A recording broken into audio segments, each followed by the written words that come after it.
the intro. I have all my windows closed. Yep, you're good. All right. Austin's trying to figure this out, and I'm going to get back to this little intro.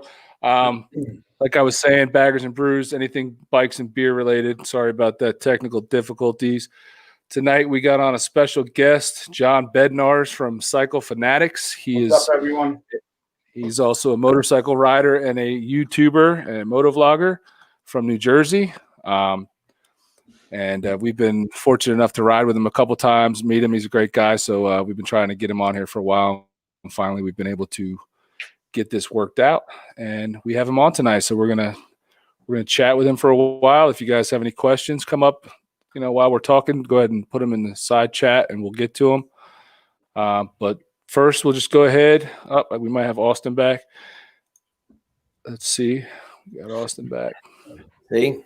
Same thing again. You good? I'm good. I'm good. All right.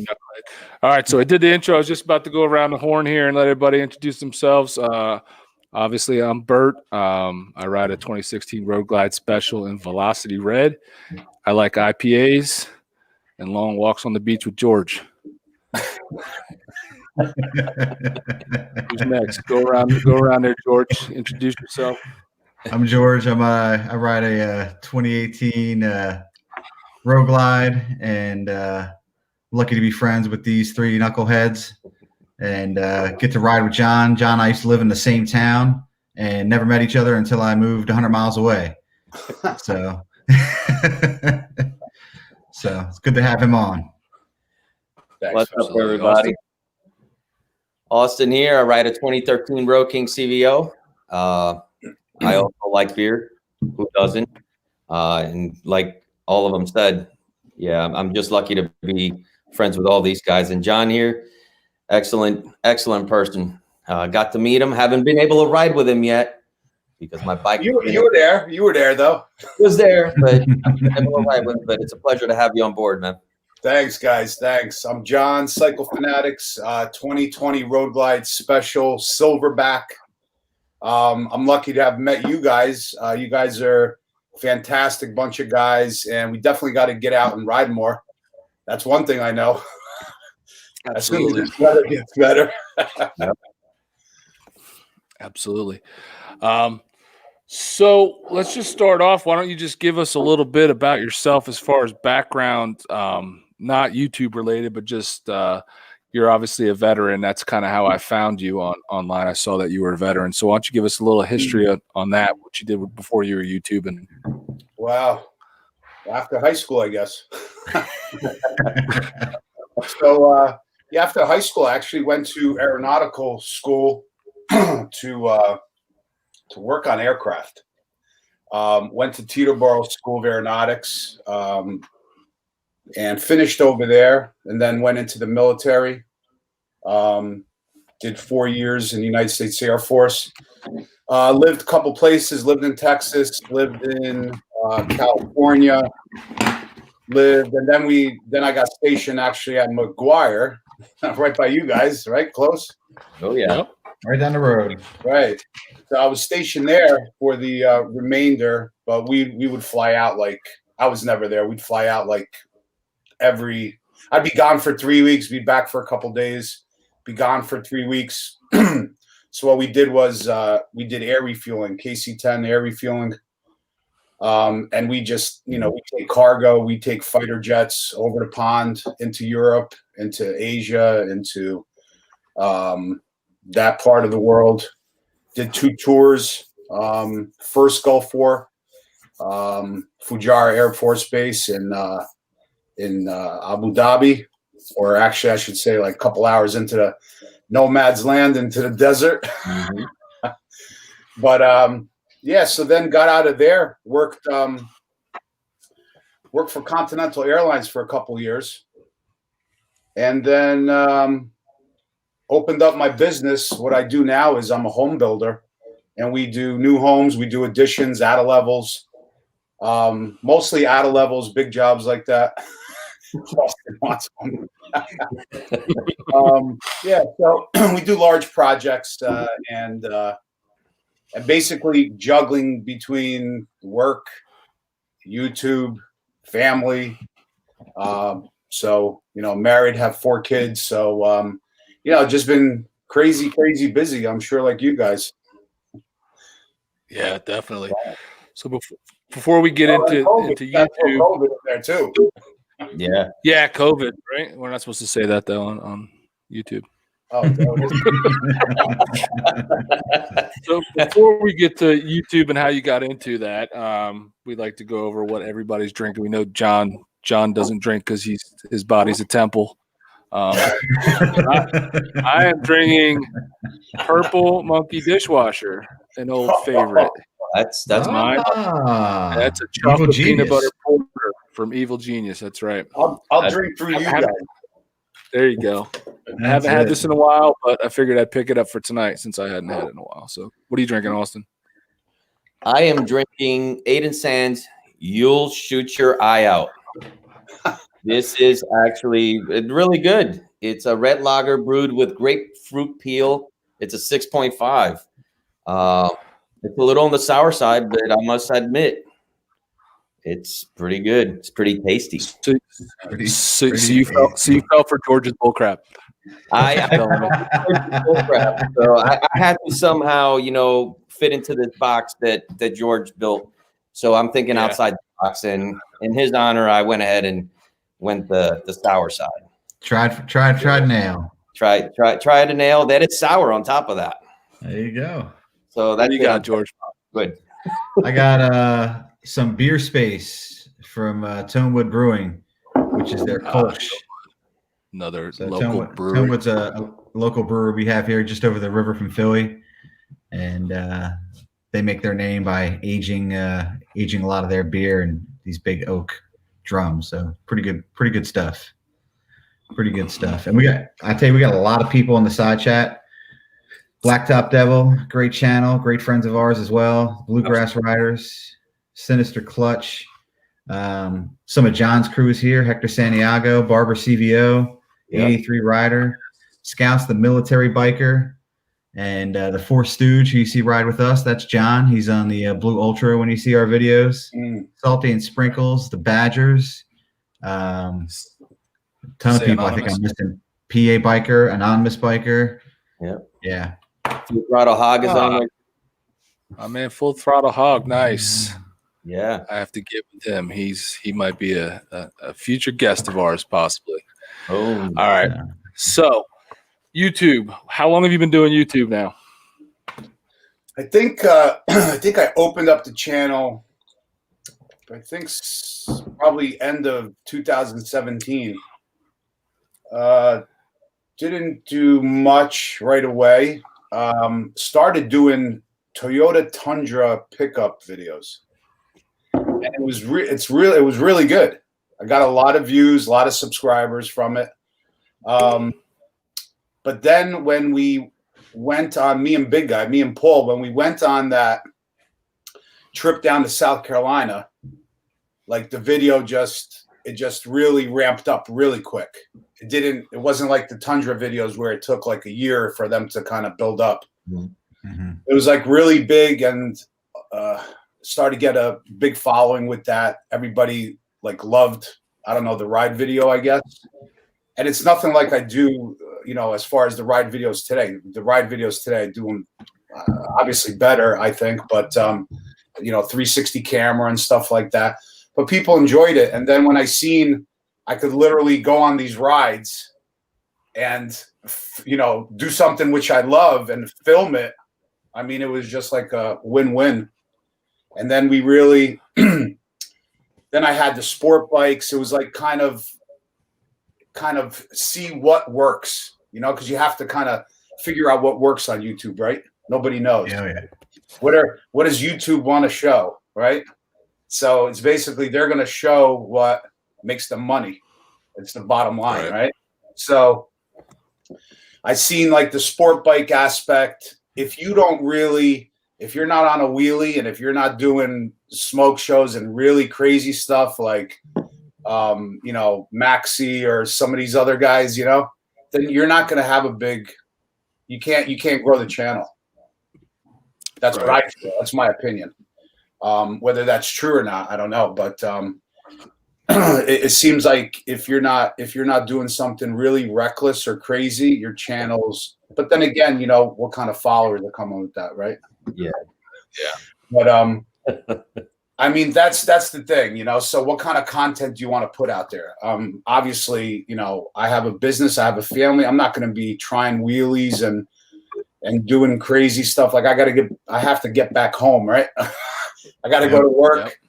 I got to pay the bills. So we try to do. We obviously get on the gas and stuff like that, but we still it may look a lot different on a video, but it's really all controlled. I've been riding personally since I was 15, 16 years old. Sport bikes, I've had probably about, I'm going to say like 15 of them. I've had 10 dirt bikes. I've had it all. This is my 6th or 7th Harley Davidson.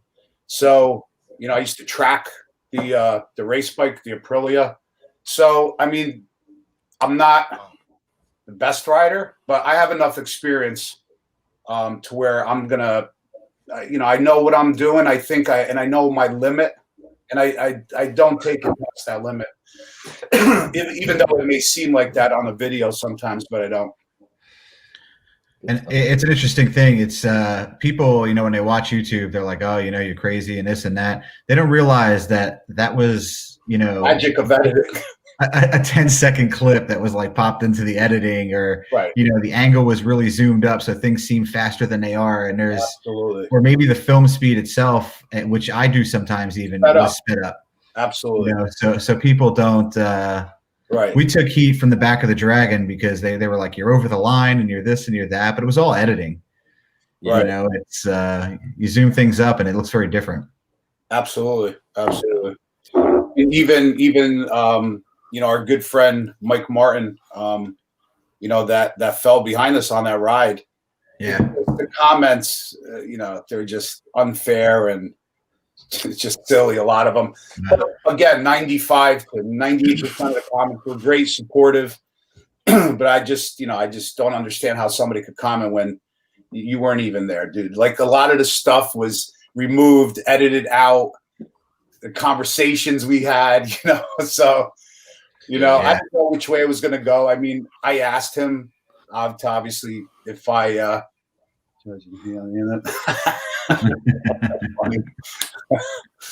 but I asked him if he wanted that on. You know, he agreed. I would never put something on. Like, everybody I ride with, like, even though 95% of them are subscribers, believe it or not, that we became good friends.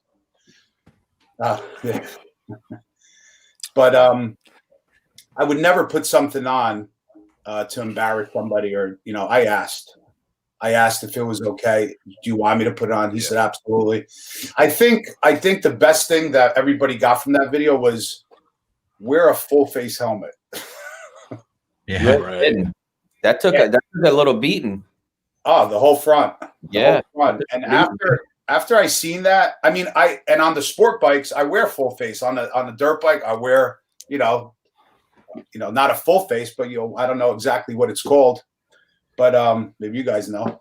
But I mean, after I seen his helmet, and I've been a part of multiple accidents, multiple motorcycle accidents, not myself, but riders that were either in front of me, side of me, back of me, and that's the first one I seen where the helmet was like literally sanded down in the front. So I was thinking, I'm like, listen, if you don't have a full face on, that's your nose and your lips grinding on Route 80, right? So after that, literally, I put my half shell in the garage, in the cabinet, and I won't use it anymore. So what kind of helmet did he have, if you don't mind me asking? Do you know? He had a full face, but the one that kind of. Oh, so he had a modular. Modular, yeah, right. Okay. Right. So that would have been a completely different scene had he not been wearing a full face, and I think that was the first one, the first thing that I thought of. Yeah, 100. When I saw that video, because he did hit the road face first. Yeah. Like shoulder and face first, he hit the road. Right. You know, so I mean, that was. It was thank God. You know, my heart was pounding. And the thing is, like, when I ride, like, I tend not to look back too much. You know, so everybody obviously shouldn't look back too much, but I'm always, not only am I looking forward, I got to ride the motorcycle. Yeah. But, you know, I'm looking at the cameras. I'm making sure they're on. It's like, you know, you guys know how it is. It's like, not only do you have to, like, half the time, I'm really not even enjoying the ride because I have to make sure the cameras are working, have to make sure the batteries are changed. You know, and people don't understand that either, right? So make sure all the, you know, connectors are fastened. I got the mics on and this and that. Otherwise, you could, and I've done it in the past, like in the beginning where I did a whole ride video and realized like something wasn't working. Oh. I get back home to edit this. It's unusable. So you can imagine the frustration, right? You do this whole ride for an entire day. You think you have 6 hours of footage. You come home, you have nothing. That's brutal right there. Just like the camera on my bike on the back of the Dragon, that wasn't working throughout the whole thing. And that was a GoPro session. Perspective too.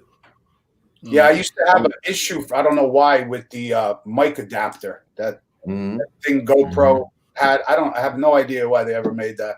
Such a great camera and good company, but to actually make an external mic adapter, I mean, it's just implement it in the camera. It just doesn't make sense, right? But I had a problem with that. And then I think probably 2 or 3 times, literally, I thought the video was great, no audio. So it's like, that's rough. That's George's nightmare right there. Yeah. So you mentioned that South Carolina video, that ride you took with your friend. That's actually the first video that's where I found you. That popped up just on my home YouTube script page, and I watched that. And obviously, you know, just subscribe to see what else you had going on. And then somewhere down the line, you had a video, and it's somewhere, I forget where it was, you mentioned or talked about Casey Tens or McGuire or something like that. And that's when I hit you up and asked you about that. I don't know if you remember, but that's where I was like, yeah, you know, because Austin obviously still works with the Casey 10 program. And that's where I worked for like 15 years. And that's where we met. So I saw that. That's when I hit you up and that's when we started chatting. So it's kind of cool. But so anyway, thank you for your service. I forgot to say that. Thanks, guys. Appreciate that. So the Cycle Fanatix name, that's newer, right? Yeah, so it was just my name. And then like I'm realizing the channel's like picking up some steam. People are mentioning, oh, you know, maybe have some merch and stuff like that. So I'm like, nobody's gonna want my face on the t-shirt, right? So you understand what I'm saying? It's like you're not gonna sell merch that way. So then you have to either come up with an idea, a name, or a slogan or something like that. So I just decided basically to change the channel name, you know, to kind of also go into a way where just to do motorcycles after I seen that video you're talking about really worked. Right. So, and then again, you know, I love riding, so it just kind of fit. Yeah. So obviously I wanted to get into the merch. Didn't, you know, I said, let me just change the channel. Let me do it now. I was looking up YouTube videos as well, kind of when to do it now, do it later. Kind of the bigger YouTubers said, do it now. You don't want to do it later. So I just came up with the name. Took me a couple days. Yeah, his fire is good. It's warm in here. Very warm. But so took me a couple days, and it was between a couple names. I don't remember the other ones, but chose this one and then came up with the logo and kind of did it pretty quick in a couple days. It's funny to hear John say some of the bigger channels, and John just hit quite the milestone. So, you know, congrats to John. Thanks. He hit 40K this week or last week? A couple days ago. Yeah. January 2nd. Yeah. I think you were around 12 or 13K when Yeah. I saw your first video, It was like and it wasn't that long ago. You know, 2 years, maybe. Right. I think 2 years ago. I think, yeah, March. This March would be 2 years. That video, because wow. we left. I think March 3rd. There's like 2 inches of snow on the ground. Wow. That's Yeah, crazy. That's some yeah, it was serious nice. growth, man. Wow. You know Yeah, what it is? that's I really realized the ride videos people really like, you know. And now I've been trying to post since like October. I've been trying to post every day. Trying to. That's what I was gonna say. You kind of go by the high quantity, you know, theory, because a lot of people talk about don't want to worry about, you know, crazy quality or quantity, you know, and it's kind of always an argument of what's better. But I mean, you can't argue with the growth that you've had over the last, and you've been pumping stuff out, man. It's crazy how much stuff you get out. Well, I'll tell you one thing, and you guys know this, whoever does the editing, to do a very, very good, high quality cinematic video, you can't do it in a couple hours. You're talking about days, maybe weeks sometimes worth of work. Like if you had no day job, you know, if you had no day job, you'd be lucky to probably do it in a week. You'd be lucky to do it in a week. So now if you're working a 9 to 5, how do you get this beautiful cinematic? So that's why it doesn't work for me. It just doesn't work for me. I don't have the time to really, you know, do the drone and this and that and, you know, really cinematic quality. I just don't have the time for that. I have to, I mean, I think the quality's there as far as the 4K and the 5K cameras go and stuff like that, and the 360. Yeah. But as far as the little bells and whistles, the nice touches that people do, the drone footage and this and that, I just can't do it. I don't have the time for it. What's the main equipment you're using to make your videos? The 360 camera, right? So I got two 360 GoPro Hero 9s with the I don't know if you guys could see that. Yeah. Yeah, we see. Yeah, mod adapters. It's the 360 camera. I mean, probably 10 batteries for each one. They're always on the bike, right? You do a lot of stuff on your phone, don't you? I do a lot of stuff on my phone. Whenever I'm off the bike, it's basically all my phone. Yep. You really can't beat the quality. I mean, and I'm not gonna carry $1,000 camera in a saddlebag, right? Yeah, right. I mean, it's I don't know. I think for what I do, I don't need that yet. I think if we're doing this bigger productions and stuff like that, we have a great video coming out. It's probably going to be like 3 or 4 parts. We did the BDR, the Northeast BDR. I don't know if you guys are familiar with that. I wasn't until a couple of months ago. So what is that? Tell us. Backcountry routes, I believe. You guys could Google it, but there's a couple routes in the United States. They basically go from like the Northeast BDR. It goes from Hancock, New York, all the way into Canada. And it's just backcountry roads, dirt roads, gravel roads. So we did that a couple weeks ago. I was on that KTM 1290 Super Adventure.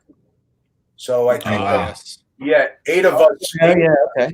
8 of us did it. So my good friend, he actually opened up a business which is called The Adventure. So I'm going to be putting these videos out. I can't put them out yet because he's not ready with the website and stuff like that. So it's going to be pretty cool. But but there's a lot of good footage because he actually paid like thousands of dollars for camera crew, professional camera crew, to be there to do the drone footage. They actually had a car with a camera car in front of us, videotape recording. So that's probably going to be like 3-4 videos I'm going to do. So that'll be pretty cool. That's awesome. So this gentleman must not have been here earlier. He's asking what kind of beers everyone drinking. We touched on this earlier, but you probably just popping on. I'm drinking a little Purple Monkey dishwasher from Evil Genius. It's a chocolate peanut butter porter. Austin suckered into drinking some weird grapefruit. Yeah, it's good. It's good. I got a Kolsch. You got Matt Smith's got some Jug Handle Geographical Oddity. We like Jug Handle. Hey, Jug Handle. He moved recently too. Yeah, we hit Jug Handle for some drinking in public video when we weren't allowed to drink inside. So it's The one Bert's drinking sounds tasty, actually. tasty. Peanut butter? Did you say peanut butter? chocolate peanut butter porter. Nice. I think the Black Ops would like this one. I probably should have brought that to Sturgis with us. Oh, well. Sorry, guys. Ouch. All right, moving on. So let's talk about the bike. We haven't talked about the bike, which is the star of your channel. And you named it Silverback. How'd you come up with that? People like the black one. Then they were, oh man. So let's get into that because you had a black road glide. What was that? I had the Twisted Cherry Street Glide, right? Okay. I had the Twisted Cherry Street Glide special that I used on that South Carolina trip. Mm-hmm. And then wasn't crazy about the color, wasn't crazy about the bike. A lot of my friends had the Road Glide. I've ridden the Road Glide, and it was just a big difference for me. Again, my opinion. That's when I got the black one. Had that one for quite some time, but then quite some time, not too long, but then we basically everywhere we went, there was a black Road Glide. And you guys know, like when you go to Sturgis and all these, like we see is black Road Glides or black Street Glides. So I said, if I plan on building this channel, if I plan on doing something special with it, I need something that stands out, basically, So that's why I got rid of the black one and got this one. I really didn't know where it was going to go, especially with the wrap, Yeah. But people hated on me when I got rid of the black one, because they didn't know what was going on. But I kind of just wanted to keep it a secret, and then got the silver one. Everybody was happy again. Then they were on board again. and then when I wanted to get it wrapped, they're not on board because they like the silver. But I think for me, I love the way it came out. Right now with the front fairing with the black camo on it, just people really have to see it in person. It just looks totally different. I don't think the camera really, does it justice.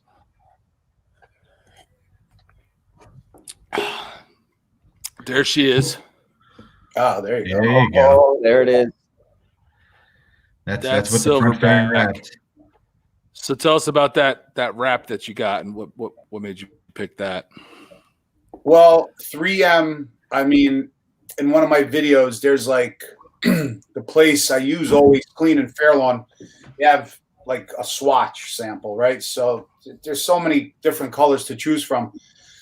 But this was just different. When I seen this, especially on the swatch, it was just really, really different. And I wanted to do something different that nobody had before. So that's basically why I chose that color.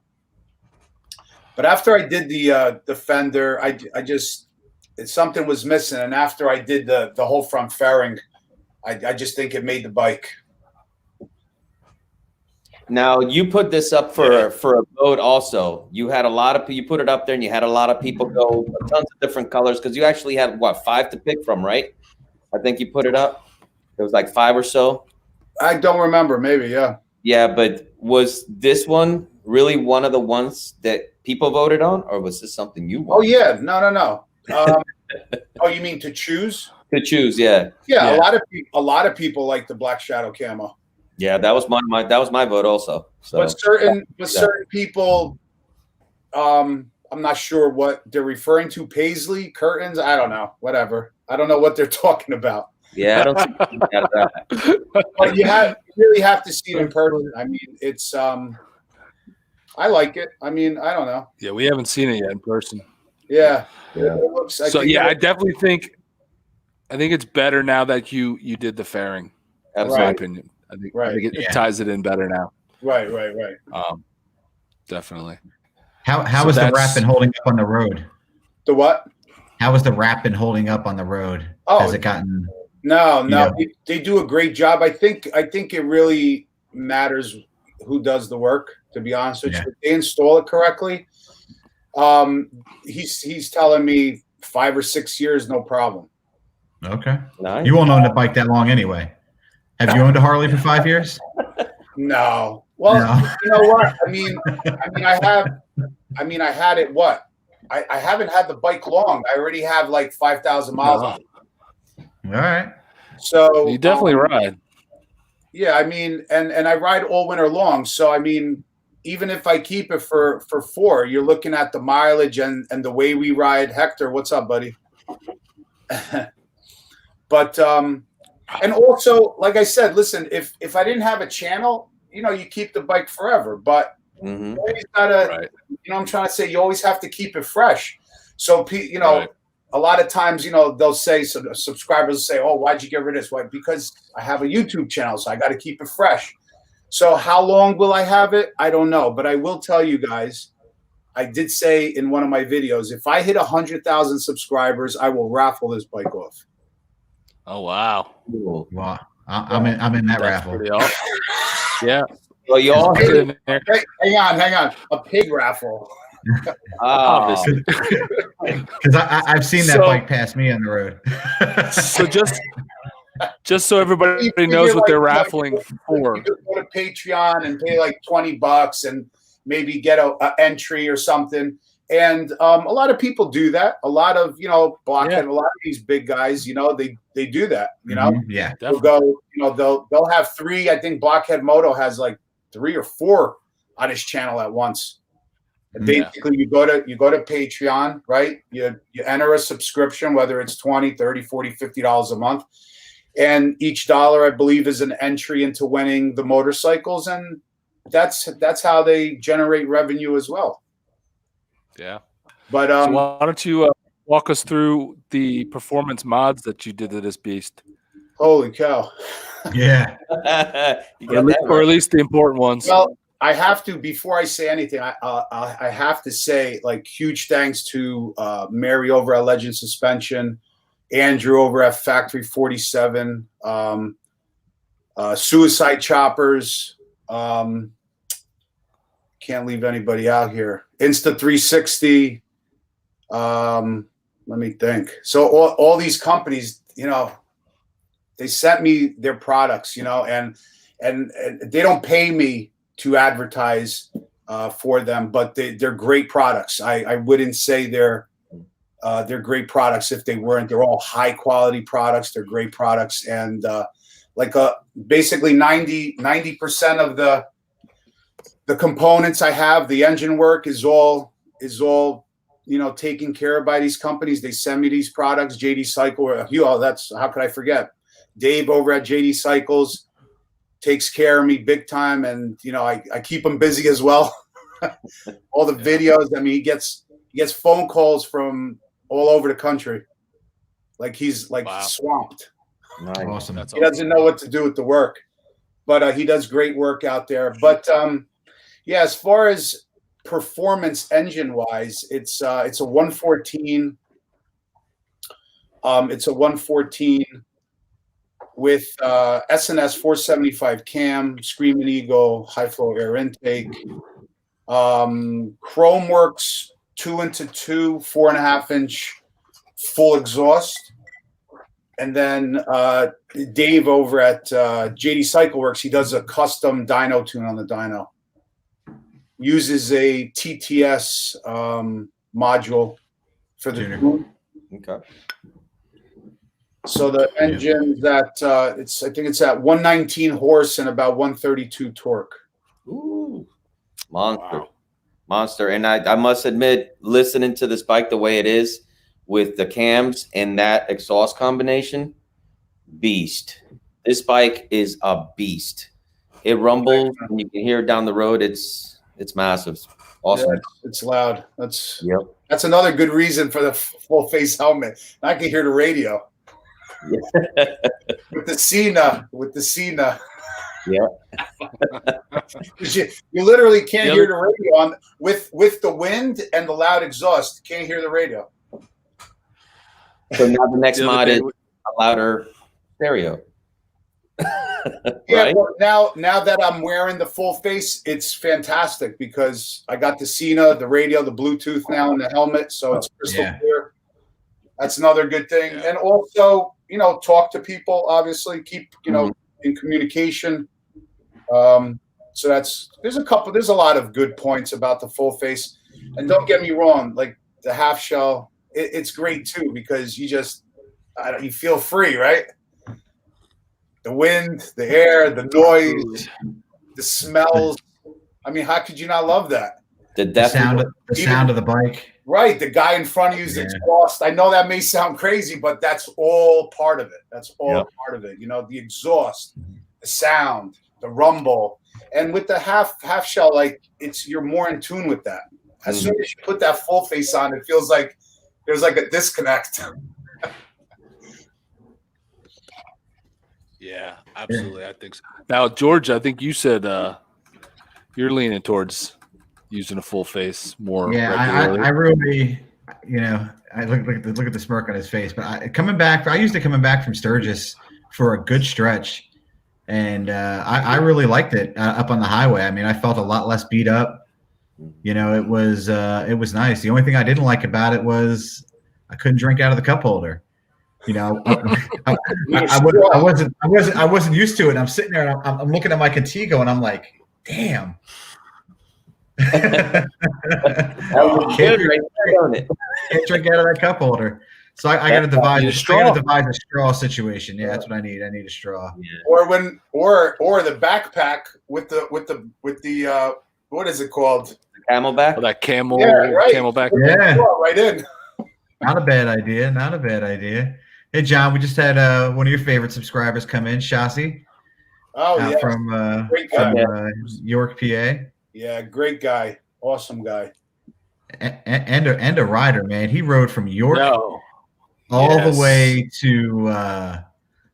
up to New York. Yeah. To do a day ride, which was just awesome. Like, right. And he actually met me at JD Cycle Works one day as well. So really great guy. I actually wasn't using he's got a beautiful bike too, beautiful CVO. Yes, he does. I wasn't. We saw that. I had a bunch of extra windshields, so I asked him. He still had the stock one. I mailed him one. Military biker. Yeah, I just met him. Seems like a great guy. He's a tool. Creepy foreigner. Yep, Scouse is we love him, man. He's been a supporter of our channel since the beginning, and he's in Canada, right? Yep. He's the king of the live stream. He really is. Yes, he is. He can run a live stream for hours, and he never misses a beat. Wow. So, but there's live streams. Yeah, on the bike also, like the rack, the Sitsy bar by Suicide Choppers, Legend suspension on the bike. I like that Sissy bar. Oh, and the levers. Me and Bert were talking about that before. I mean, they make a huge difference. If you guys are looking to do that, they make a huge difference, especially in the winter with big bulky gloves. They're pretty good. I was checking out their website a little earlier today. I might have to look a little deeper into that. Might have to invest in that. Just don't order from their website unless you want them coming like a month later. Oh. So who'd you order from then? United States Parcel, the post office. And they're just it's just not working for them. Yeah. Yeah, no, I don't understand why companies do that. I'm still waiting for some stuff that I ordered for Christmas for people that still hasn't come in. Oh, And really?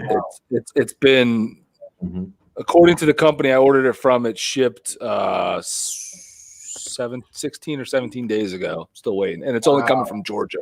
Like, I mean, I could have walked to Georgia and back in 17 days. Like, that's what I said, right? Every time I press the tracking number, it's in Arizona, but it says it's in transit.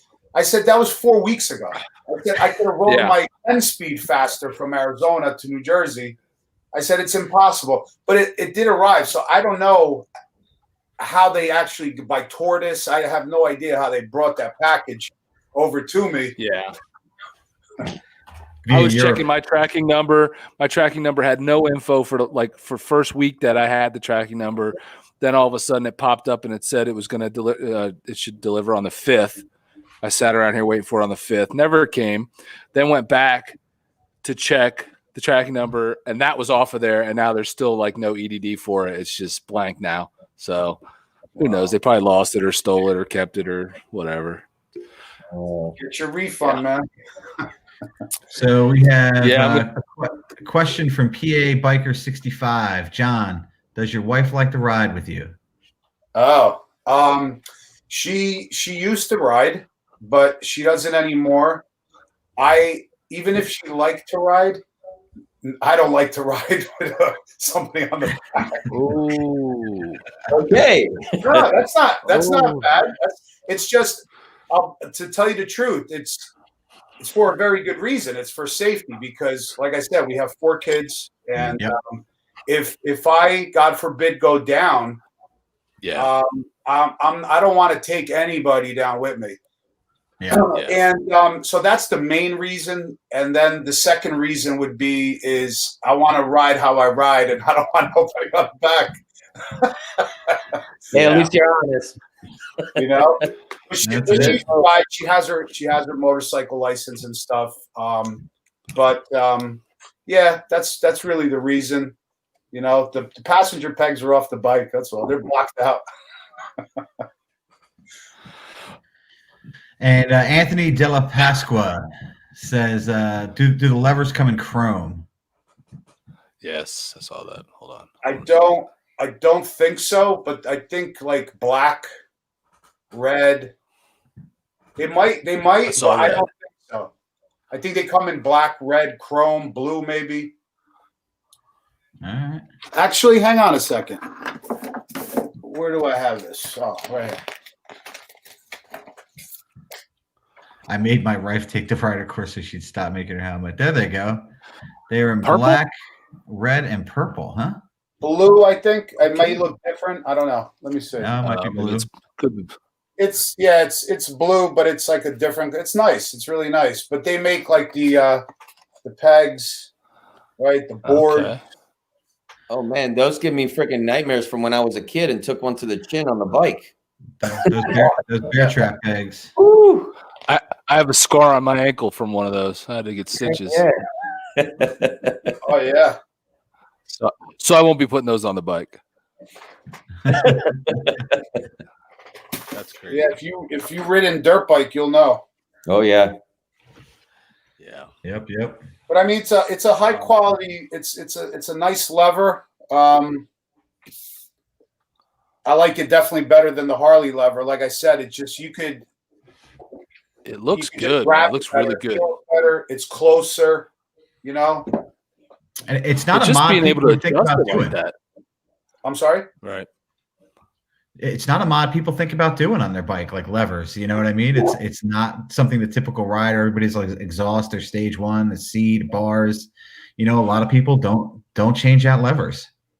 And usually, if they do, it's more of a look, like a color or a style. Not so much like that's kind of performance with the it's adjustable and whatnot. And thinner, and it just I don't care about the look. I want the performance. I want to be able to snap the clutch with 2 fingers. I want to brake with 1 finger if I have to. That's what it's about. I don't really care how it looks. That's kind of like a performance thing for me. Just like the suspension. Like I should have did the suspension like as soon as well, a special should come off the showroom floor with Legends, I have to say, or whoever they could make a deal with, because if they're putting out that kind of bike, a standard, okay, I understand, but a special, and I mean, then you got the CVO. You need to be putting these products in the motorcycle, especially now if you're asking 40, 50 grand for them. You know what I mean? Yeah, it's crazy. I mean, come on. I think everybody says that. They're just ignoring us. I don't get it. Right. Well, that's so I don't. That's why a lot of people are talking about them, and they're in the spotlight now as far as how good they're doing as a company. Yeah. But it's even if they didn't put Legends, if they just put suspension that didn't suck. Yeah. Just that makes anything that doesn't suck, because the stock suspension is just embarrassing. Horrible.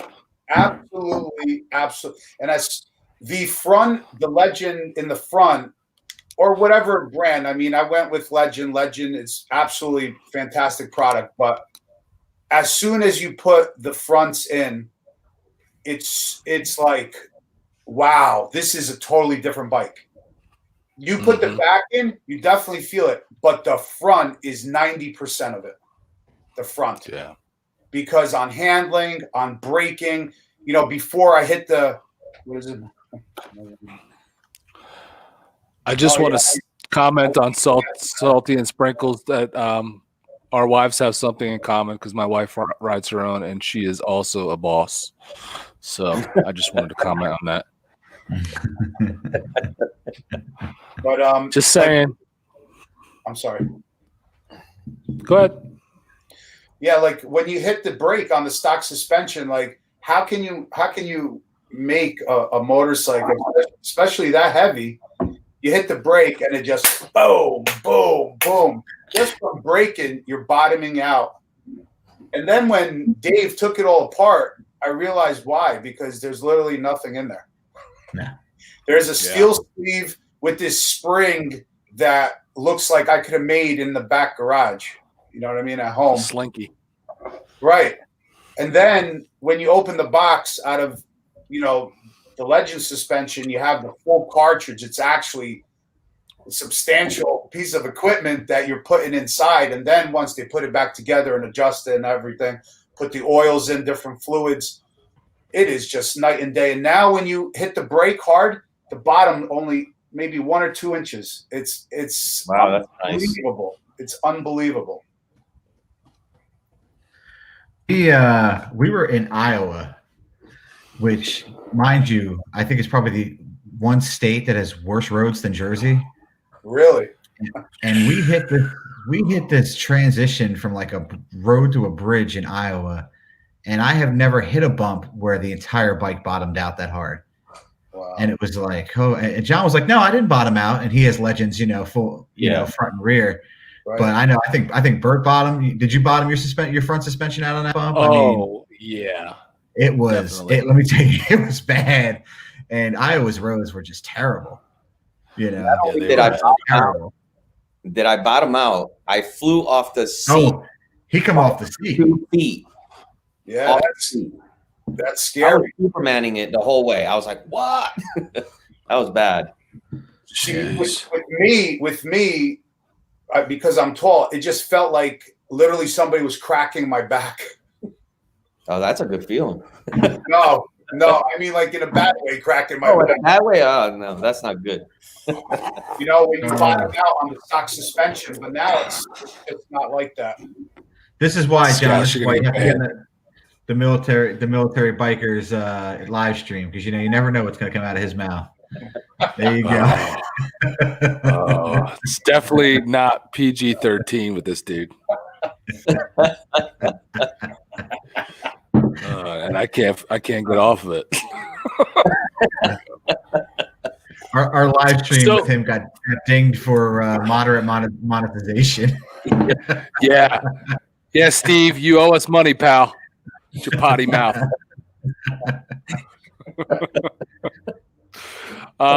So 2021 is just starting. What do we got going for Cycle Fanatics in 2021? What are you planning on doing? We're going to be doing a lot of ride videos. A lot of ride videos. Get a lot of comments and emails. Just that's what people want to see. And they're like, literally, they're like, please, John, don't, whatever you're doing, don't stop, because a lot of the other channels, and I see it as well, like once you get bigger, like you're a motorcycle channel, but once you get bigger, then they kind of veer away from what you started doing, right? And then you just kind of start vlogging about your personal business. Mm-hmm. I don't want, I mean, you're going to have to, obviously, to keep, to have the content, you'll have to throw some of that in there. But I definitely want to, I don't think I have to say, I'm not going to stop doing ride videos. I'm always going to do ride videos. And obviously the upgrades on the bike, I mean, what else am I going to do, right? I'll have to sell this one and get another one and start from scratch. But we're going to do a lot of ride videos. We're going to also pick up a bike. I'm not sure when yet. I thought it was going to be last year. But I think I need more traction to do a bike series build and then to raffle it off. Because you could be in it, say, $10,000, $15,000 on a bike and $10,000, $15,000 in upgrades.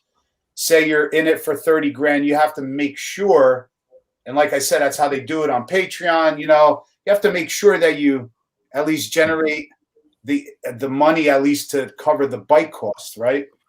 Yeah. Right. So you need the traction for that. So I'm thinking, if not maybe summer, possibly for next winter, to do something like that, to start a bike build. Nice. So that'll be coming in. And then I just opened Auto Fanatix. So I have car stuff that I want to start doing.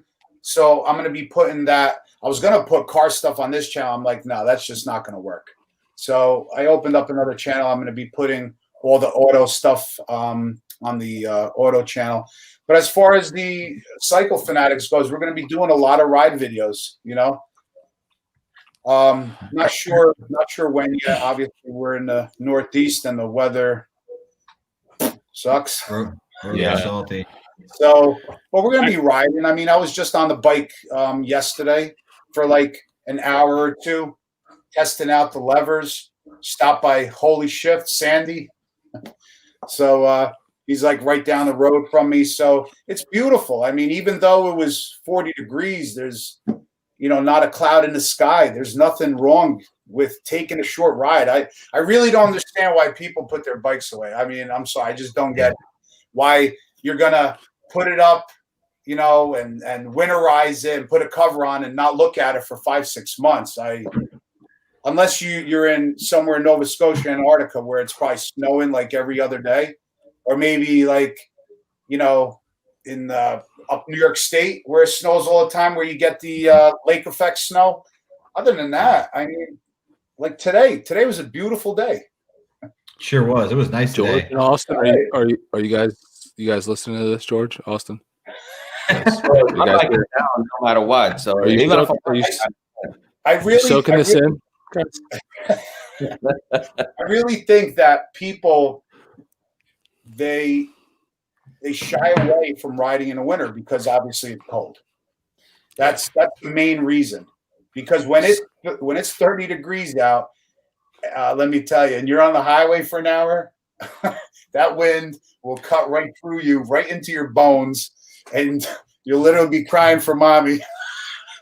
Yeah, and just for the record, chaps don't cover some important areas, as we found out on the way home from Texas 2 years ago. What was that? 27 degrees that we rode in. Yeah, there was frost on the seat. There was frost biking on the seat frost in the morning. Yeah, absolutely. So I mean, if you have the proper gear, I have the gerbing, the heated liner with a leather, and let me tell you, it could be 15 degrees out. You're good on top. Now with the full face helmet and like a head sock or something, you're golden there. Turtleneck. The turtleneck's great. You know what I mean? Cover your entire neck, put the head sock over, helmet over that. And then as far as your legs, I just bought a what'd you say? I don't. He said he I don't don't know know. the turtleneck. Fat guys don't wear turtlenecks, John. Hey, let me Just so you tell know. you, if your bones are cold, you're gonna beg for that turtleneck. That's funny. But yeah, and as far as the pants, I usually wear just like a pretty much like Under Armour pants underneath, pair of jeans and the chaps. If it gets too cold, then I have a pair of Sedici winter pants that I put over that. And it could be literally, yeah, he's in Canada, he knows. Uh-huh. Barber CVO wants to know, are you going to do any overnight trips this year? Definitely, absolutely, a bunch of them. Hopefully, maybe a couple with him. Awesome. Yeah. And PA Biker wants to know when the new channel is coming out. But the new channel is out, correct? Yeah, Auto Fanatix. I put out Yeah. already. There's a couple videos ago. Yep. Yeah, but the Good thing stuff. is, in Canada, if it snows 5 feet, it doesn't ever get warm enough to melt. It's there forever. That's it. Yeah. Very true. There. So I saw you mentioned. I can't remember where I saw it, but you mentioned something about a big trip possibly going south. I mean, down to Georgia or something like that. Is that still something you're doing? Absolutely, absolutely, and maybe you guys want to join in. So, well, I'm not sure when yet, but I'm looking to hit maybe a couple YouTubers going down to Georgia. There's a YouTuber that we want to meet that he does like slow speed courses maneuvering. He's actually a ex NYPD lieutenant. Oh, wow. So yeah, we're looking to do that, and I mean, as long as I have the time, we'll do farther trips. You know what I mean? Yeah, But, time is the issue. That time is the issue, exactly. And then, obviously away from the family, and I run a business during the day, so I have to make sure that it's a time where I could leave. But it just past couple months with COVID and everything, and everything's backed up. There's no way I could have left, like last year or right now, Oh, there. Then I'm not going. New what? I'm just kidding. Just kidding, Barber CVO. Tell Barber it won't be that windy in Georgia, buddy. You'll be good. Yeah, you'd be all right. But yeah, Keep looking that to sucker do that. upright. And then also even close rides. We should you guys obviously you guys like to check out new beers, new breweries. Mhm. People want to see that too. Just take a short little ride to a new brewery, to a new restaurant, get some good food. Shoot the shit for a couple minutes. That's what people want to see. They want to see the ride. They want to see, you eating. What are you eating? What do you like? The beers or whatever. They want to see the whole thing. Yeah. Well, we're planning a little bit of weekend rides. Take the weekend and go riding this coming summer, right? That's what we're planning. I hope so. Yeah, that's the plan. Definitely like Mount Washington. I definitely want to do Mount Washington this year. So what about rallies? Do you have any desire to do any of the big rallies or any rallies at all, or is that not something you're interested in? You know what? I'm not. I would have to say I'm not a big fan of huge gathering like that. You know what I mean? As far as like bikes go, if it was for a good cause, yeah, absolutely. But you guys did the world record, right? The run. Yes, I think we do. Aren't they doing that this year again or something? They're doing a different. Well, it's a different person. The Badgers, they have a YouTube channel. They're doing a different ride. They're doing the world record poker run ride, which is like 3,200 miles. And that's what they're planning. It's going to be a big undertaking, and they're working on it now, and we're helping them with that, and a whole bunch of other people, Blacktops and some other folks are helping them get that organized. But that's going to be their big ride for the year, and they're planning on starting in Florida and ending it in Sturgis in August. Wow! So, yeah, that's a big one. Barber CVO did the Iron Butt Challenge, I think, the 1,500 mile. I was supposed to call him, but then plans changed. I couldn't, but he did that. I'd like to do that. Excuse me. But even that, I think, like I told him, I really need to do that in the summer because, like, I start getting sleepy at about 8, 9 o'clock. Yeah. I don't want to be dozing off on the bike. Yeah, the Iron Butt is on my list of goals to accomplish in 2021. So 2021. hopefully we can get these have knuckleheads out there. They have 1,000 miles, so I was thinking, like, I want to do it, really rest up well and really plan it out well. Have a long day, you know, like the longest time during the summer where we have light, and because they want 1,000 mile, and if I'm feeling good, you could go another 500 and do the 1,500 mile. So you could actually hit them both. You'd be 200 miles outside of Sturgis, so you know. Yeah. So full throttle Hog wants to know when you're coming to California. I would, again, it's all about time. I mean, I got to start playing the lottery, hit the lottery, and then I'll be riding the bike, go every day, everywhere. Tomorrow night, there's a big ticket going out. Powerball, right? Keep going at the pace you're going. You might be able to just do this full time. Yeah. No, it's a long ways away from that. Goals, man, goals.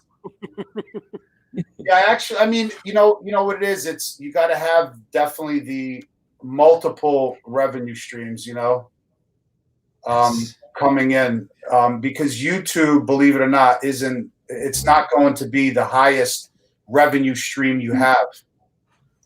So I actually got a email yesterday from, believe it or not, a software company, a gaming company, for me to do a 30-second commercial, and it pays very well.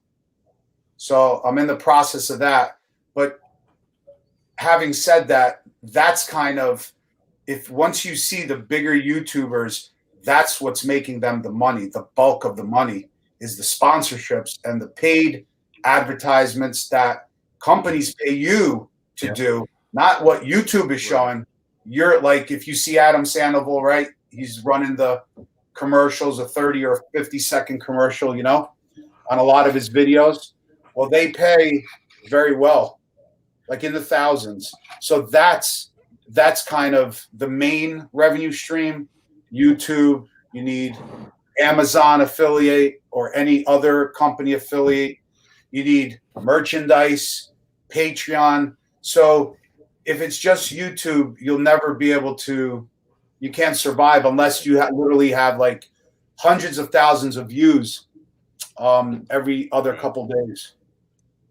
Yeah. But who knows? I mean, one day, I mean, if it gets, I mean, Adam Sandoval, Blockhead, they're 200, 300,000 subscribers. They're doing it full time. I mean, once you get that big, you have the sponsorships, and companies come to you. You know, the companies. And people don't understand with something like YouTube. YouTube can change their terms of agreement at any point in time. They could change their algorithm at any point in time. And there's a lot of things that you do not have control over.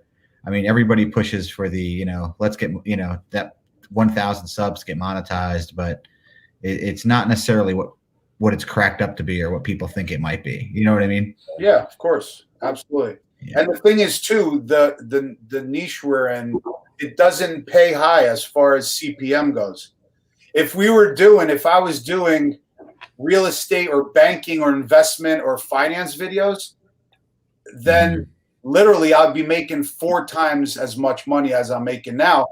And you could literally live off of it, because they're getting paid $40 to $50 for every 1,000 views. Think about that. Yep. Whereas we're nowhere near that. They just don't pay for that. You know, what we do, they pay anywhere between $8 and $12 CPM. So it's a huge difference. Like these other people in their finance channels and real estate that are paying high bucks, gaming channels, they're making a lot of money on YouTube, a lot of money. Yep, and CPM for people that may not be familiar, that's cost per mil, or it translates cost per 1,000 views that advertisers pay on average to air their commercials on your channel. Right. For those who might not know what CPM stands for, but it's how YouTube charges its customers. Call me out. Why are you saying what Austin's thinking? That's how we roll. That's the beauty of this combination. I mean, it's at a place now where it's definitely not. I can't quit my day job, so to say. You can't quit the day job yet. It definitely, it's a decent amount of money, but it's just not enough to quit your day job. Yeah. Here it is. Spiraling downhill. Nano Spiker wants Bert to have a turtleneck sponsorship. Yep. Yeah, we're gonna have to buy him one. Now, don't even get him a real turtleneck. Just get him the Dickie, the one that just slides in. That one's not uncomfortable. That I wouldn't be caught that with. A nice medium white turtleneck. Yes. Nice. Rock it, brother. With your white glasses, it'll be perfect. Yes. I love it. Long Hauler says, how about the Lake George rally in June? He's referring to Americade. Americade, yep. I've never been to Americade. I don't think any of us have been. Unless John, have you been to Americade? No, but I've been to Lake George. Have you guys been to Lake George? I've been to Lake George. Never riding, but I've been to Lake George. Not riding. Been there, but not riding. It's beautiful. It is. Yep. even if Bertle no.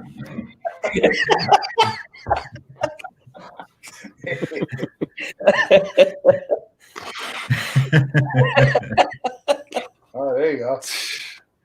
This is going downhill real fast. Brother. He said, I need a shape up. You do shape up. Go by Camilo. He's got a barber shop in Secaucus. Oh, is he in That's a long way. That's a long ways to go to get your beard trimmed. Hey, you said he's a morning ride. So we'll record it. Let me tell you, if Barber CBO has you up there for a beard trim, I'll film it. Yes, we're gonna. That'll be a good time. That'll be a good time. So now the challenge is on. I'll get a shape up. I'll get a nice style. Mm-hmm. Can we get a perm in this thing? Can we do a perm? Can we get a perm? No. Oh man, that's funny. But I think my friend, Paul, my friend Paul, big guy, he's going to be doing the 124 kit on his bike. Wow! Oh wow! That's a beast. Yeah, so we'll see how that plays out. Oh wow! Hey, they're putting out some crazy power. Yeah. Dave just did a 131 over there with a SNS, I think 475 cam, putting out like almost in the 150 horsepower range and 160 torque range. Oh wow! Crazy numbers, right? Crazy. That's crazy numbers. What is that? I don't know. We have some weird friends. Hey, we're at the point in the show where I let George and Austin take over for a second while I handle some quick business.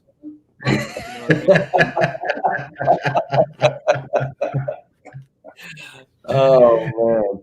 83 Riders is they're chipping in for Austin Sportster. There you go. In a roundabout way, Austin has a Sportster in his garage. It's it's Genie Sportster. It's a good looking. So talk a little bit, like people, the video where your buddy went down on Route 80. It's a thing. I mean, I've done a lot of riding in North Jersey. Talk a little bit about how the roads really are when you think about like highways like 80 and the Parkway 21. Yeah. Route 80. It's like anywhere else, like California, around LA, anywhere where super high congestion, super high amount of accidents, and with that there's debris everywhere. And now then you roll into the winter months and the plows are always rolling, potholes everywhere, right? And you know that they don't get fixed until like May. Yeah. No. You know, they're still fixing them in the summer. So yeah, the roads aren't good. The one thing, like I said, is like most of the highways, like in California, I mean, poured concrete. You know, I just never understood why they just don't do that here. You know what I mean? Yeah, they've never have. I mean, years ago, Jersey had some poured concrete highways. Actually, 230. Too much money. Yeah. Yeah, 295 was concrete, and then they took that out and paved it. They paved on top of the concrete. On top of it, yeah. It's much cheaper to mill it, recycle it, repave it. Yeah. Pouring 10 inches, 12 inches of reinforced concrete with So that is actually one of the reasons why I don't like to ride in the wintertime. Right. Because of the salt. The amount of salt that gets on the bike. If you get a little wetness and that gets on there, boom. You know, and that's why I don't like to ride now. That's why they make a hose and a sponge and water. Yeah, who's supposed to be out there in the freaking winter when it's 20 degrees out, freaking hosing it down? To tell you the truth, as long as you don't let it sit on there for quite some time, it will start destroying like your open aluminum wheels. You know, powder coated wheels, no worries. The frame, no worries. It's going to start working its way on the chrome, on the exposed steel, on the exposed aluminum, stuff like that. Mm-hmm. That's what'll, anything exposed aluminum, it'll start working on it. But as long as it's dry, you said a good thing, because as long as it's dry. I've been riding and it's salty, and now what they're doing now, they're not throwing that rock salt down anymore. What they're doing is they're brining the roads, right? Brining the roads, yep. The dust is even worse. Mm-hmm. The dust is even worse. Go figure. So now you get home, you got a layer of this salt dust on your bike. But like you said, as long as that doesn't get wet, it's a big difference. It doesn't do anything. That salt layer could lay there for quite some time and really not do anything. But once you start adding in moisture to that, then that's where the chemical reaction starts taking place.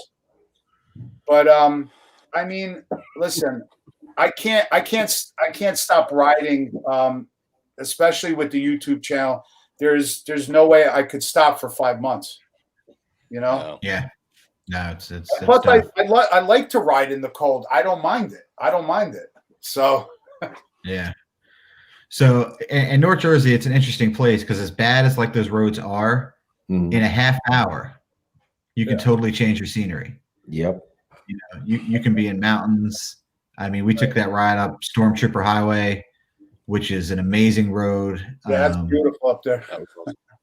You know, there is I used to like riding, Route 94 up in Orange County. You know, there are some really awesome roads up there, like the Hawk's Nest. Oh yeah. That New York State is beautiful. Oh yeah. Yeah.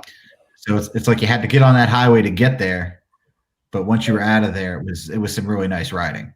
Right, absolutely. You know, and I know I still enjoy old Route 17 going up through Tuxedo and up that way. I mean, that's just a nice road to ride. Yeah, definitely. New York State is really, really nice riding. Really, even like when you get off of these, major highways and get into some of these country roads up in New York State, up, down, windy, twisty, waterfalls. I mean, you name it, you got it. It's really awesome.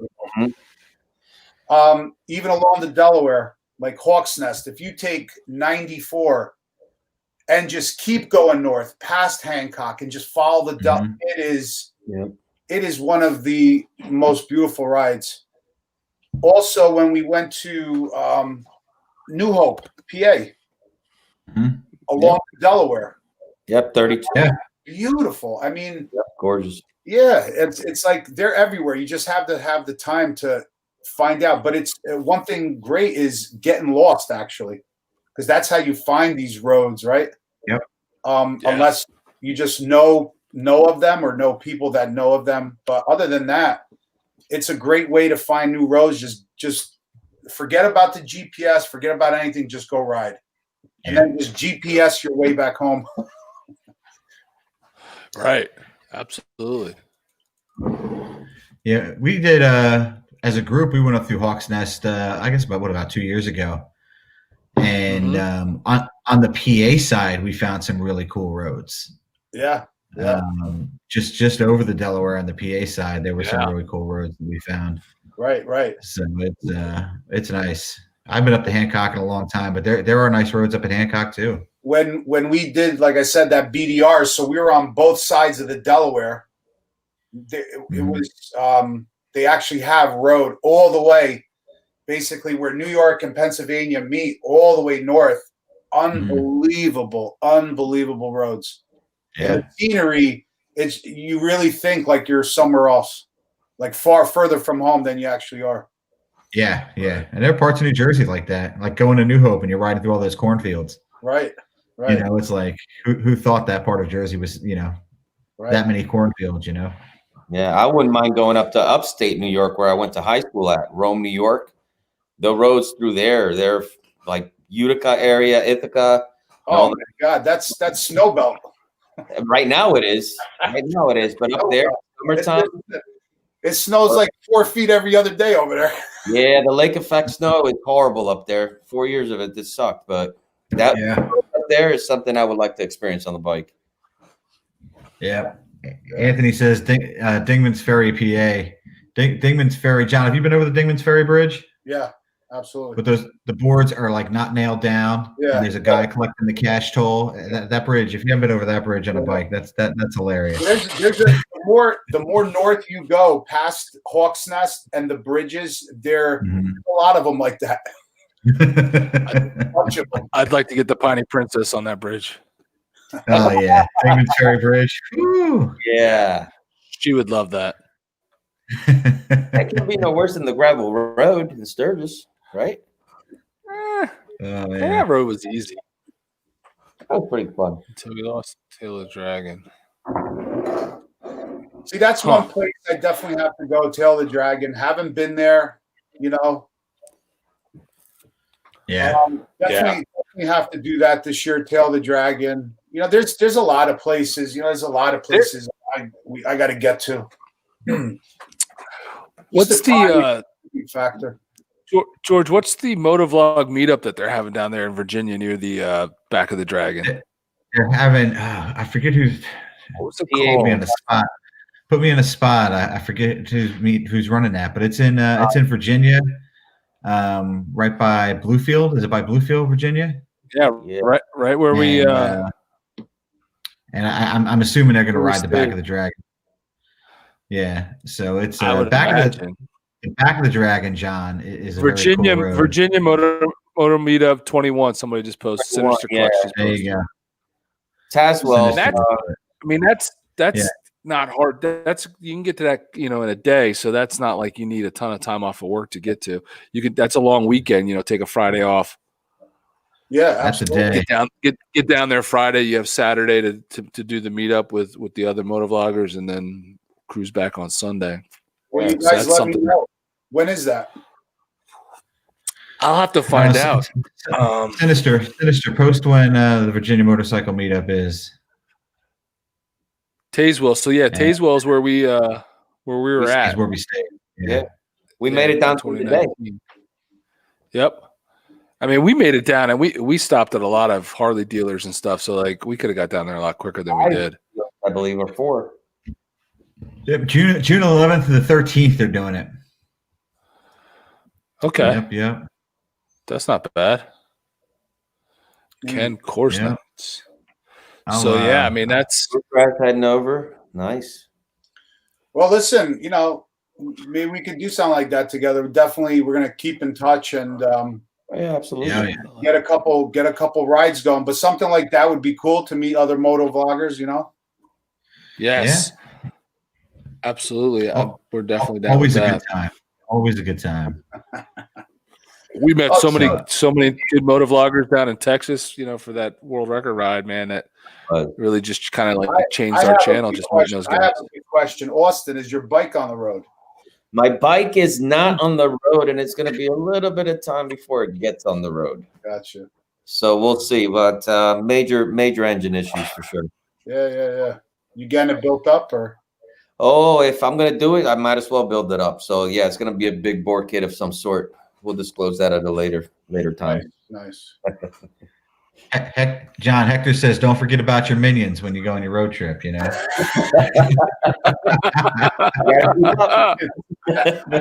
You got to keep up. I'm telling you. Like I met Hector, bunch of these guys that I ride with, and they're subscribers, but now they're friends. They're good friends. They're great guys, you know, and I text them. Have like about maybe 10 to 15 guys that I do a group text with. Basically all subscribers, and whoever wants to come, they show up. But a lot of these guys, I mean, fantastic. Absolutely fantastic. Oh yeah. Gil's another one. He's a good dude. Yeah. So Ooh, Gil. Yeah, I think that was his name, right? Gil, yeah. Yep. That would be tough to hit all the Harley dealers in New Jersey in one day. That would be only because of their hours, but it would be. You'd have to be waiting at one. What was that crazy thing that Adam did with the Harley Davidson? Did he go to every single one or something like that? Every single one in the lower 48. That was like that was more than a day though. Oh yeah, like 3 years. Yeah. Wow. He crossed the country multiple times, living off his bike and camping under his bike, and yeah, I'm good with that. No thanks. But yeah, very impressive. I mean, that whole thing was how I found him on YouTube and started following him and got these guys following him, and You found him on eventually Facebook. led to us YouTubing. So yeah, Facebook. He was originally posting his stuff on Facebook. He wasn't using YouTube originally. Yeah. But see, even like he's him, he's kind of leaning, you know, he's kind of not leaning, but he's doing other things now. He's branching off, you know. Yes. He's doing the stuff at the camp. You know, he's doing the stuff with the Doom buggy or whatever he's got, you know, with the Jeeps and stuff. Yep, the side by sides. Yep, the Jeep stuff he's doing now. This girl's he's got a lot of stuff going on. But I mean, he's such a big following of people that are just interested in him now because of the original, journey, that they're interested in all that. They'll watch this stuff just because it's him. They like him. So I mean, good for him. Right. Absolutely. That's what basically like kind of has to happen. You need kind of your core subscribers in order for you to branch off and do other things. Like, because if you're too small, I mean, you branch off, it just doesn't work. It's not going to work, you know? Yeah. There's followers, but then you have really, really good fans, right? Yeah. You know what I mean, so those fans are going to stick with you, I think, through thick and thin. They're going to want to see not only your motorcycle stuff, or they're going to want to see the everyday ins and out of your life, right? Oh yeah. Right. So until it gets to that point, you know, you got to do what you do, and when it gets bigger, then you can branch out, because obviously content, you know, it's hard. You gotta be creative. You gotta figure out new stuff. You know, when you're putting videos out 4, 5, 6 times a week, it's hard. Oh yeah. Yeah. I don't know how you do it. Sometimes you'll even have fans that will grow a beard and wear the same color glasses as you because they're such good fans. Yeah. Right, George? That is true. And you could find that nugget in one of our Sturgis videos. That was stalk you all the way from Jersey to Sturgis. That was great. That was a good kidding.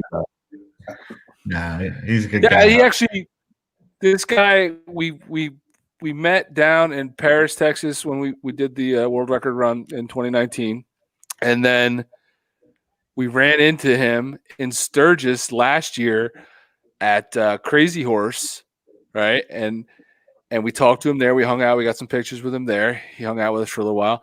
And then we ran into him again the morning we met up with you up in North Jersey to go on the ride at that Wawa. Oh, no kidding. Yeah. Yeah, crazy. He was like working that day. He was with a buddy, and they stopped at that Wawa. And me and the fourth stooge John were inside. We were waiting for George and you guys. And he's like, "Baggers and Brews," and turn around with my friggin' Wawa Sizzly, and I'm like, "What the heck?" And he's got a beard and which he didn't have before. And he's got glasses, and he's like, "What's up, guys?" And I'm like, "Oh my goodness, how the heck did we just run into you in North Jersey, where, like George said, you could live there for years and never run into anybody you even know?" Right. Yeah. Yeah. There's a lot of people up there. And he doesn't live in that area. That's what's even funnier. He lives like way up in Passaic County somewhere.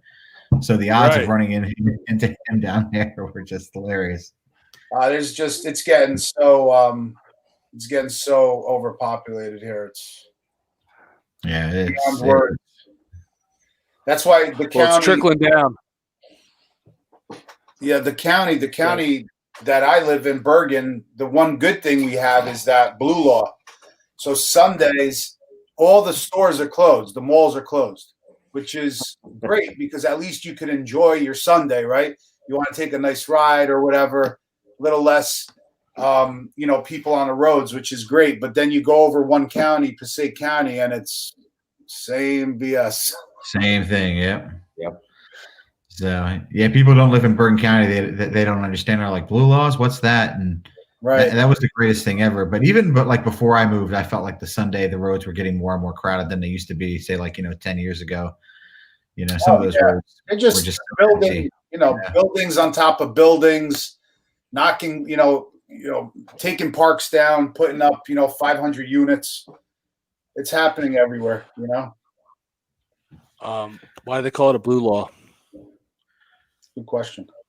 I have no idea. I got nothing. But I'm Googling it right now. GTS it. I'm telling you. Maybe somebody could chime in the chat, like my wife who lived in Bergen County for most of her life. Why do they? I'm not sure if this Gilbert is talking about John's videos or Baggers and Brews videos. Who's giving pro tips about the salt? I found the answer. Google gave me the answer. We can't see that.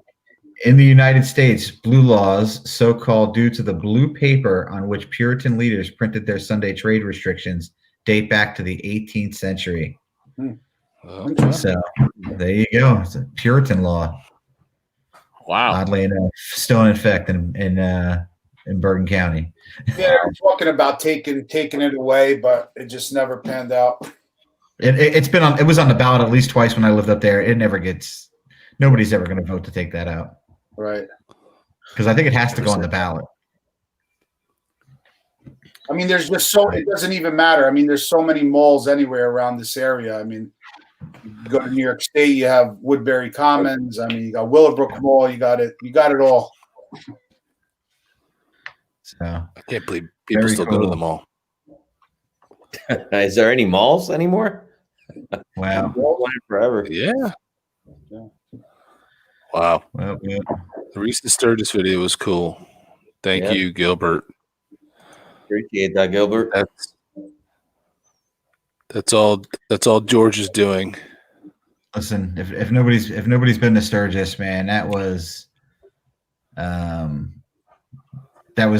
twice as amazing a trip as I thought it would be. Really? And not just from the rally point. I mean, we spent some time, downtown Sturgis and a little bit of time there, but the riding in the Black Hills and the riding we did in like Custer State Park and Iron Mountain Road and some of those roads that we did were really, really awesome. I mean, every day we came out of the house and you hopped on this road called 385, which was this windy mountain road. Like that was your warm up for the day, and it was just absolutely amazing views. It's insane out there. Places like Spearfish Canyon. Great ride. If you haven't been, go. It's worth it, every bit of it. Yeah, I definitely. John, you can actually you can go out there and you can not even go like downtown to the party and the rally and all the people, and you'd still have a great time because the riding out there is amazing. I think that's what half the people out there that's what they go for, is the riding, and they don't even care about the party, you know. So you said you don't like the big groups and the big gatherings. You don't have to be a part of that, and you could still enjoy, you know, Sturgis Rally. So highly recommend that. But it is a big undertaking to get out there, especially when you live on the East Coast. That's a lot of days off that you got to take. How many days do you need? How many days do you need? Well, depends on what you want to do. Honestly, it depends on what you want to do. You can easily go out and back. Is a week enough? Is a week enough? It's three days out, 3 days back, probably. Be tough to do it in 2 days and still be fresh when you got out there, I think. Right. And depending on how many bikes you're going with again. A week's not enough unless you're shipping your bike and flying out, and then riding out there and then shipping it back and flying back. Otherwise, you definitely need more than a week. Yeah, and I wouldn't do that either. But honestly, maybe you don't need a full 2 weeks, but it's pretty close, you know, to do that. Yeah. To be able to get out there and still ride the roads that are out there and experience all that, and then still ride back. It's definitely more than a week from where we're at, you know. At a minimum 9, because it's going to be at least at a minimum 3 days to ride all the roads out there, if you were to ride all of them. And full you know, throttle, the good ones. hog, Yeah, 10%. Yeah, he was out there. He did a great video series. Yeah, that was good video series. Yep. If you're not subscribed to Full Throttle Hog, John, check his channel out. This guy his stuff is awesome. So this is a guy, and we're hoping to have him on soon to learn a little more about him, because this is a guy who does make his videos kind of a cinematic, theatrical type of thing, because he's into the photography and the camera. And I think, you know, from what I saw in his early videos, he has background in photography and cinematography and that stuff. And his videos are pretty awesome, you know, from that standpoint. So he did he went to Sturgis this year, and he did multiple videos on that. Really good stuff. So for all you guys in the side chat, I know he's a newer YouTuber, you know, smaller channel, like, you know, we're all smaller channels, but, you know, just getting going this last year. And if you haven't checked him out, get over there, check out Full Throttle Hog, because he's got some very entertaining videos. That's the thing. I love to watch them. Like you're saying, if he has the cinematic, because it's, I mean, knowledge, right? You gain that knowledge. You see how people are doing things. You see, you get the ideas. And that's fantastic. I mean, if, like I said, if you have, I wish I had more time, you know, to sit on the videos. You know what I mean? Yeah. That's the thing. So, like, going back to, what do? Do you pump them out, or do you take your time and make them nice? If, like, you know, Full Throttle, if you're saying, if he has, especially if he has a camera background, you know, photography background, that's a, well, you know what, too, with editing, you know, editing is key too. You have to know how to edit well, use the software well. It's really a whole, it's a package. You really have to know everything, you know, but and take your time. It takes time. Yep. And being organized. I think yes, and I think you can be successful from both standpoints, you know, like, and definitely not saying your quality is not good. That's not what we're saying, but like his are very like camera oriented. You know, he's doing a lot more with the camera stuff that us four aren't really doing. I mean, he's got equipment that we don't have, because, you know, I think from his background and whatnot. So it's just, we don't have those capabilities. So, but I mean, you can't argue, like I said earlier tonight, you can't argue with the success your channel's had. And you've been so active putting stuff out, and I mean, you see the growth. So apparently people like it. So why not keep doing it? You know? I definitely see what I think is, I think a lot of it lies in the editing. It's how you speed up certain things, slow certain things down, move clips around. I think the editing is a lot. I think you could, be a lot less as far as capable in the camera end of it if you're good in the editing portion of Good in it. the editing. And Right. adding and remove. I think the editing, like they say, that's where the magic happens. I think. Yeah. Because you could add so much stuff that really isn't real. You know what I mean? Oh, look at this. What a coincidence. On a tundra. Two things in common. Wow. There you go. Yeah. So there's two guys that like tundras. Yeah. Well, I gotta go now, but Yeah. Wow. And you know, the editing is. I would love to make the quality obviously better. Like, listen, if the channel gets bigger, you know, maybe I could hire someone.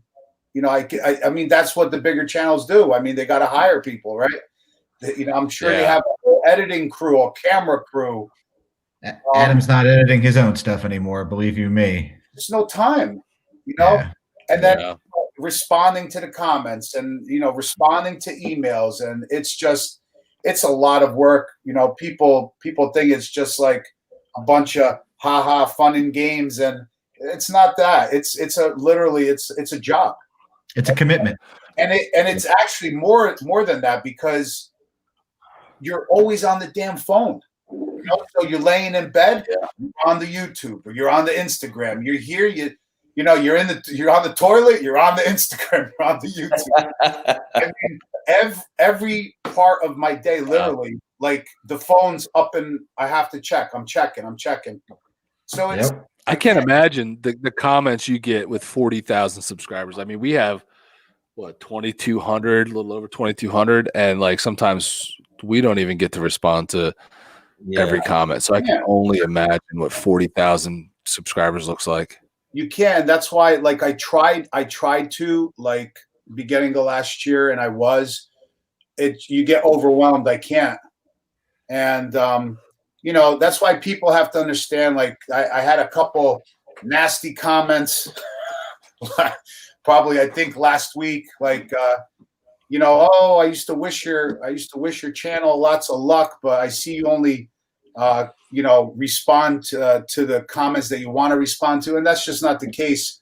I would love to respond to everyone. I just, you know, I just can't. There's too much going on. There's just too much going on. So, you know, hopefully, if I could hire like a social media person just to do that aspect one day. I'm not at that point. I'm nowhere near at that point now.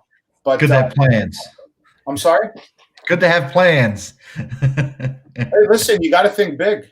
I mean, you got to think big, because if you want your channel big, you got to think big. I mean, that's the only way, and you got to do big things. And you don't need huge equipment to do big things. I mean, if you guys are just here, John does, you know, I mean, we do a lot of stuff just on GoPros. We don't have a DSLR or anything like that. John is like, he has a cell phone, and he kills it with it. Almost all of your talking head stuff is cell phone. All of that. It's never any. I use I think it's an iPhone 12 Max Pro, the biggest one they have.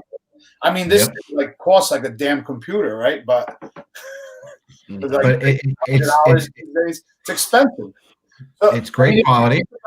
If you think about it that way, I have a $1,300 camera, right? Yep. Yeah. So then I have the GoPro, the newest GoPros. I have the newest Insta360 cameras. But that's what people tune into. They love the 360 ride videos. Yeah, and which is awesome. And you do a lot of it. We've got a little bit on our channel, but yeah, you do a lot of it. And people, you know, some of our, I think, best shots on our channel have come from an iPhone and a gimbal. Yeah. You know, and a simple gimbal and an iPhone. And there have been shots that people have, you know, I've gotten comments like, you know, what did you shoot that on? And it's an iPhone.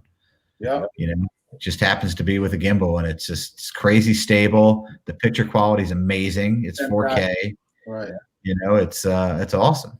There's some channels that do really some high level cinematic stuff, all with iPhone. Yep. And you'll be like, what? Yep. That's not a $25,000 camera. No, Nope. iPhone. So it's Yep. like I said, it's not really what you have as far as I think the magic is really in the editing and what you do with it and the ideas and the music and when you put this in and move stuff around. I think that's where it happens, you know. So we got a question here from 883 Rider, and it's actually a good question. So what helps a YouTube channel? And I to me, the number one thing, and John's channel proves this, you know, tenfold, is consistency. You know, I've seen the numbers definitely increase like crazy when I started posting at least 4 or 5 times a week. So if you want to grow as a YouTube channel, if you with today's tech, you accomplish almost every show. Yep. So definitely consistency, and this is not I didn't make this up. Like I researched this on YouTube from Think Media, from people that have millions of subscribers, and there's a bunch of other great channels that I follow that do like camera stuff and YouTube, and so basically, I mean, YouTube wants you out there. They want you to produce. The more videos, the better. If you do one every day, that's what they prefer. That's what the algorithm prefers. 3 to 5 is great. 1 a week, not so. Anything less, not good, because they want you to be basically, they're building your brand. So they want you to be a name brand, and then they're going to put their, you know, people's commercials on your website, and people are going to come to your on your YouTube channel. People are going to come to your YouTube channel, watch these commercials. So they want to build you up. They don't want to hold you down. They want to actually make you a large YouTube channel, because the more people watch you, like if I say this product is good, people are going to listen, more or less, right? Like people are going to follow it. People are going to believe it better. So consistency, making the videos. He just wrote tag needed or not really on YouTube. So thumbnail is gigantic. Thumbnail is huge. If people don't think it is, it's gigantic, because even I listen to something and then I take it and then I say, well, how do I feel about it? Well, I go on YouTube and I look at the thumbnails. I go to the nice thumbnail, the nice looking thumbnail that's clearly written, that I could see, that pops, right? I'm not going to go to a thumbnail that has really no description on it. So the thumbnail is a lot. And then also in your description, in your title, in your description, and in the keywords, it basically, YouTube wants you to have everything the same. So if you're doing, for instance, legend suspension, has to be in the thumbnail, the title, the description, and in the keywords. That's how that whole algorithm thing works. It has to be in there. And they don't like clickbait, so you can't BS the system. Try to BS the system and put like, you know, atom bomb just went off. Like it just doesn't work. It's actually going to work against you, you know? People click on a video and the video is absolutely nothing about the thumbnail. What happens is they stop watching the video after a few seconds, and then YouTube basically puts that video in a cart of, well, people aren't interested in this video. Despite the amount of clicks it may be getting, the watch time in that video is going to be very, very low. Right. And that's something that people that are new to the platform might not understand. They might see a video that's got a lot of views, but the reality of it is that those views might not have lasted very long. Right. You know, so it's YouTube like promoting channels with most of YouTube is clickbait. YouTube likes promoting channels and wants to promote channels that have good content, that have informative content. You know, that's the way it is. You know, you could see it. Yeah, that information is really really important to have the title, the thumbnail, the description, all that the same. I realized, And I mean, good content, and it just takes a while. It definitely takes a long time. It doesn't happen overnight. But I think the number one thing, as we just discussed, the consistency. The more people see out there, it's like branding, basically, right? So, like Home Depot, you don't even have to think twice. You know who they are, right? I mean, the commercials, how many times you see it everywhere. That crap is branded in your head already. The soundtrack. Let's do this. You know, I mean, you know what else? You know, I mean, they just try to drive it into your head, and that's a part of branding. It's a branding strategy, right? The more you see it, the more it gets embedded in your brain, and you're gonna go to it. You know, you're not even going to think twice. Like, oh, I got to search on Google. I mean, it's not even branded. It's already like it's going to be in our DNA, right? Google's going to be in our DNA. That's the go-to for search. So that's what they try to drive. That's what they try to drive. You know, YouTube. They want to bring you up, but they want you to have the good content and definitely have a lot of keywords. You know, definitely have a lot of keywords, a good description, no BS, just a down, you know, like an honest description of what your video's doing. Good title, informative title, good, you know, good picture, nice thumbnail on there.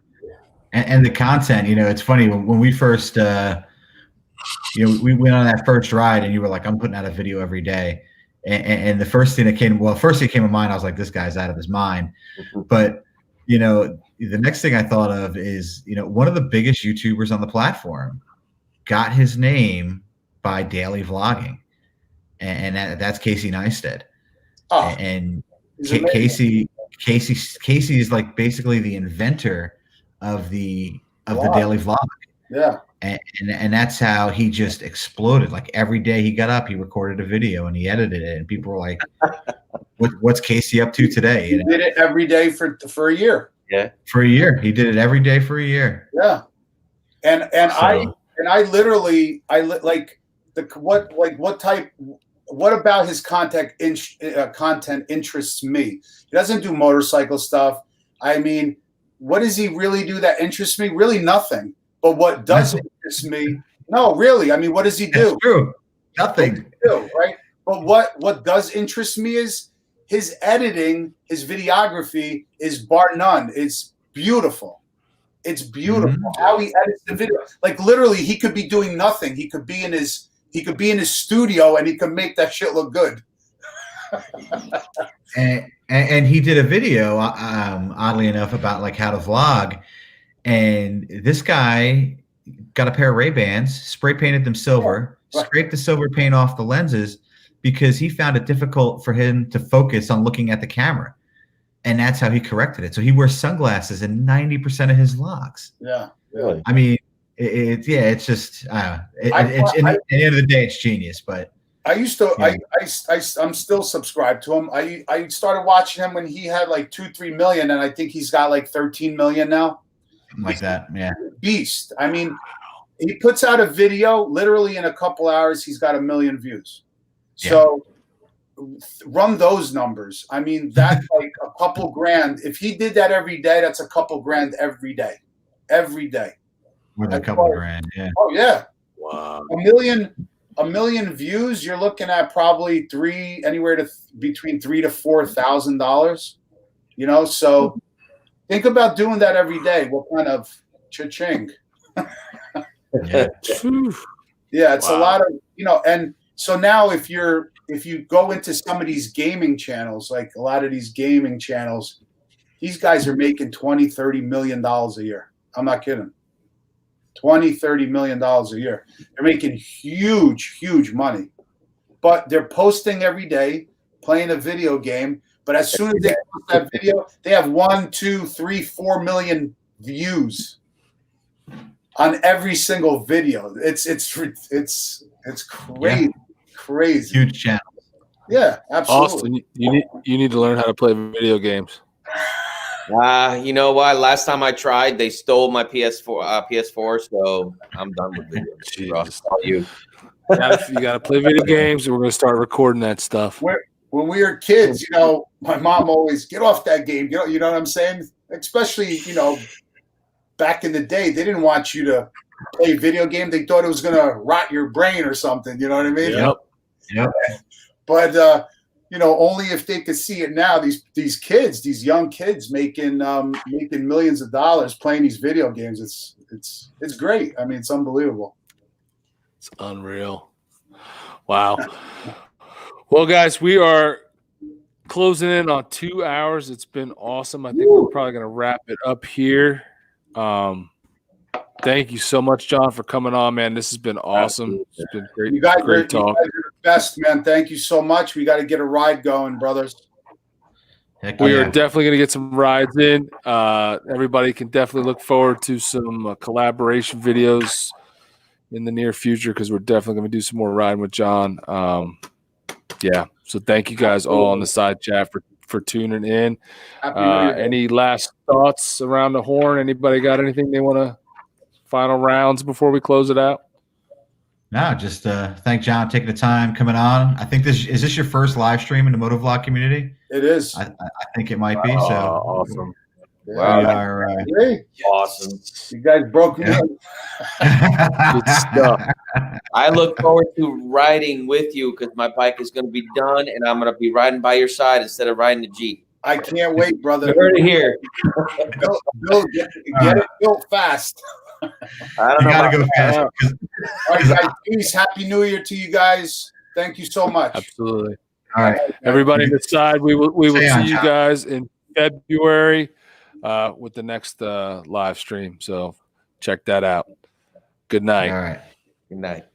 Peace.